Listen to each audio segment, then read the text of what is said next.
A través de la historia, siempre han existido mitos y leyendas sobre criaturas nocturnas que se alimentan de la sangre de otros, los vampiros. Tales cuentos han estado tan arraizados en las diferentes culturas que han dado paso a cientos y quizás miles de trabajos literarios y cinematográficos, los cuales siempre han mantenido aterrorizado al público. En realidad, ¿existen los vampiros? Mi nombre es Milton, bienvenidos a TengoUnaDuda.com, donde yo investigo el qué, cómo, cuándo, dónde, quién y por qué de las dudas más comunes que tenemos todos y les brindo una respuesta, ya sea seria o no tan seria. El mito de los vampiros, como lo conocemos hoy día, además de originarse del temor a los bajos instintos del ser humano, es una combinación compleja de creencias y temores, cuales incluyen la atribución a la sangre de ser fuente de poderío o vehículo del alma, el temor a la depredación y a la enfermedad o la muerte, y a su expresión más palpable como es el cadáver, así como a la fascinación temerosa por la inmortalidad y el instinto de supervivencia. Algunos estudiosos sugieren que el mito del vampiro, sobre todo el que se popularizó en Europa después del siglo XVII, se debió en gran parte a la necesidad de explicar, en medio de una atmósfera de pánico colectivo, las epidemias que arrasaron con Europa antes de que la ciencia las pudiera explicar racionalmente. Inicialmente, la mayoría de las menciones de seres con características vampíricas en la antigüedad son parte del folclore y de los mitos en casi todas las civilizaciones, desde Egipto y Sumeria hasta las culturas indoamericanas. En la Edad Media, los vampiros comenzaron a formar parte de leyendas y mitos relacionados con personajes reales o con sucesos e identidades míticas relacionados con algún trasfondo real. El escritor esloveno Jan Svacar escribió a fines del siglo XVI sobre un vampiro de Istria llamado Jun Grando Alilovic, considerado el primer vampiro moderno documentado.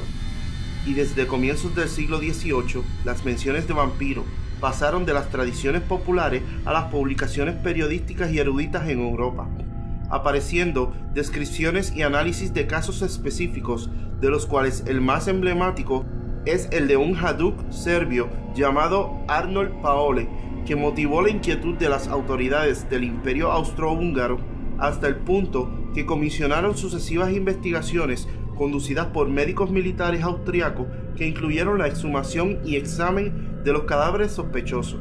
El vampiro, que desde el siglo XIX ya es un ícono universal en la literatura de ficción, sigue muy presente en crónicas periodísticas y en leyendas urbanas actuales. El caso más famoso en Estados Unidos en tiempos recientes y clásico en el folclore de Nueva Inglaterra es el incidente sucedido con Mercy Brown, fallecida a los 19 años a causa de tuberculosis en Exeter, Rhode Island, y cuya exhumación en 1892 fue realizada ante el temor de que ella se había convertido en vampiro. En África postcolonial y en pleno siglo XXI se siguen suscitando rumores asociados a los colonos, misioneros o representantes de organismos europeos. Dichos rumores han sido adaptados a la modernidad, pues se habla de vehículos rojos que se utilizan para raptar a sus víctimas y la utilización de jeringas para extraerles la sangre.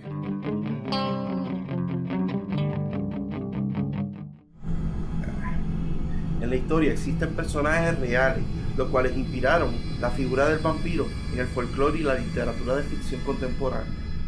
Tal es el caso del vampiro más famoso, Drácula. La novela de Bram Stoker fue inspirada por el personaje de Vlad Dracula, también conocido como Vlad III o Vlad Tepes. Fue un noble héroe nacional rumano que en el siglo XV luchó contra la invasión de los otomanos. Tepes, como se le llamaba, quiere decir empalador, ya que este era el método más cruel y utilizado por Vlad para darle muerte a sus enemigos. Dracula significa hijo de Dracul, que a su vez significa dragón. Dracul fue el título de su padre, quien fue príncipe caballero perteneciente a la Orden del Dragón. Aunque Vlad inspiró el legendario personaje, no existe evidencia alguna de que fuese vampiro, sino que sus enemigos le atribuían poderes necrománticos para explicar así sus numerosas victorias militares. Hoy día existen personas que llevan un estilo de vida alterno basado en la percepción moderna de lo que es el vampiro en la ficción popular. Yo soy la vampirana y me gusta el bailoteo. Yo estoy contenta siempre y me gusta el vampireo.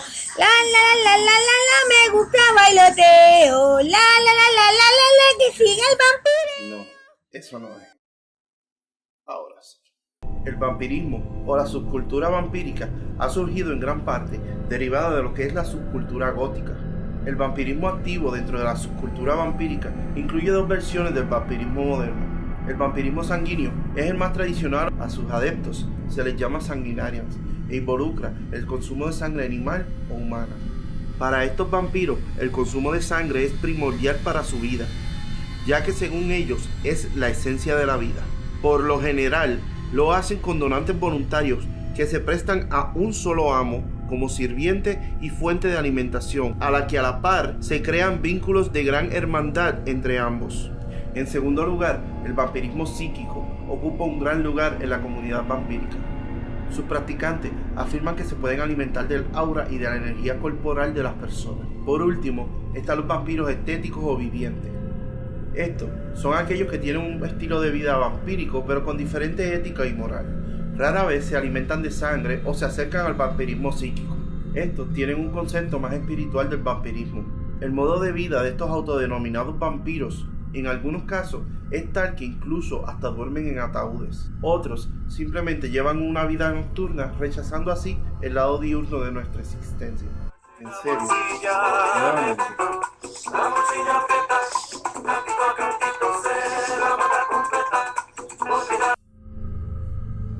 En conclusión, ¿existen los vampiros? No existe la criatura mítica que se alimenta de sangre. Existe una subcultura vampírica, gente normal como tú y como yo, que deciden llevar un estilo de vida alterno. Si tienes una duda que quisieras que yo te contestara, déjame un mensaje ya sea en Facebook, Twitter, Instagram o aquí en YouTube utilizando el hashtag Dime tu duda. Y no olvides suscribirte a mi canal para seguir aclarando dudas aquí en tengounaduda.com.